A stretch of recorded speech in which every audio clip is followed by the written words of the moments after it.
How to convert a PowerPoint presentation into a video. In this video, I'll show you how to turn your PowerPoint presentation into a video in just a few simple steps.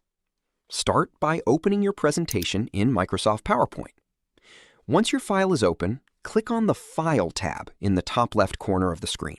Then select Export from the menu. Next, click on Create a Video. Here, you can choose your preferred video quality, such as Full HD or HD. If your presentation includes recorded narration and slide timings, make sure the option to use them is selected. If you haven't recorded timings, you can manually set how many seconds each slide should appear on screen. After that, click on Create Video.